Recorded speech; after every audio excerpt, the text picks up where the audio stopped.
Olá, tudo bem?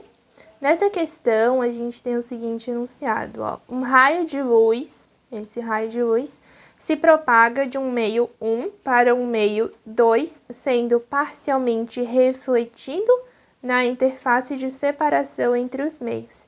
Então, uma parte desse raio é refratado, vindo aqui, né, se propagando aqui, e a outra parte é refletido, vindo para cá. Então, antes ele estava vindo para cá, uma parte é refletida e uma parte é refratado.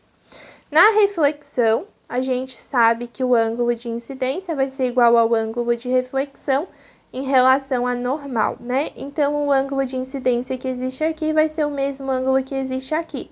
Por isso, eu coloquei esses dois ângulos como sendo I. E quando ele muda de meio, o ângulo em relação à normal também vai mudar.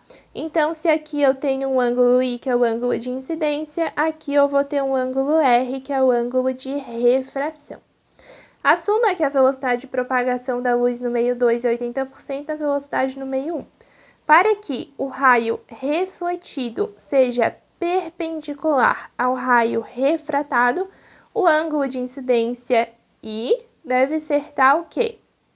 Então, ó, se o raio refratado vai ser perpendicular ao raio refletido, então o ângulo aqui entre eles vai ser de 90 graus. Mas veja que aqui eu vou ter a normal, né? E daí, quando a gente tem um ângulo aqui, se a gente considerar esse ângulo em relação a uma reta, esse ângulo vai ser 180 graus, né? Porque, ó, veja aqui, se eu tenho aqui uma esfera inteira, eu tenho o ângulo de 360 graus. Então, se eu pegar só a metade, eu vou ter o ângulo de 180 graus. Então, quando você dá a volta aqui na reta, 180 graus. Então, a soma desses ângulos todos aqui tem que ser 180 graus. Ou seja, I mais 90 mais R é igual a 180 graus. Quando você faz isso, você vai ver que vai ficar I mais R igual a 180 menos 90, I mais R é igual a 90 graus, ou seja, esses ângulos aqui, eles vão ser complementares. A soma deles vai dar 90 graus. Uma propriedade lá da trigonometria, né, que a gente vê isso na matemática, é que quando a soma dos ângulos é igual a 90 graus, o seno de um é igual ao cosseno do outro. Então, seno de I é igual a cosseno de R, e seno de R é igual a cosseno de I, tá? O cosseno de um é igual ao seno do outro. Por exemplo, 30 graus e 60 graus são ângulos que a soma dá 90 graus. Então, seno de 30 é igual a cosseno de 60 e seno de 60 é igual a cosseno de 30, tá? Um é igual ao outro. Visto isso, a gente pode partir para a lei de Snell-Descartes, que é N1 do meio 1 vezes o seno do ângulo de incidência igual a N2 do meio 2 vezes o seno do ângulo refratado.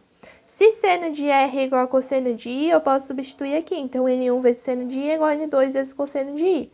Esse cosseno pode passar dividindo e fica aqui N1 vezes seno de incidência dividido pelo cosseno de incidência igual a N2. Seno dividido por cosseno também é uma coisa que você vê lá na trigonometria, na matemática, tá? Daí já não é mais a parte de física, é matemática. Mas seno sobre cosseno é igual a tangente. Então, N1 vezes a tangente de I é igual a N2. Agora, a gente vai descobrir o valor desses N's, ou pelo menos a relação entre eles, né? Eu sei que esse índice de refração pode ser dado assim, ó, como a divisão da velocidade da luz no vácuo, que é C, dividido para V. Então, eu sei que N1 é igual a C dividido para a velocidade 1, que é a velocidade de propagação no meio 1, e N2 é igual a C dividido para V2, que é a velocidade de propagação no meio 2.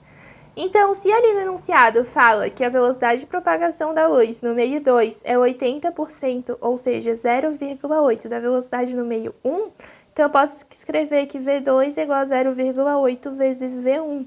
Então, eu posso pegar e substituir isso. Fica que N1 é igual a C dividido para V1, e N2 é igual a C dividido para V2, que eu substituo como sendo 0,8 vezes V1.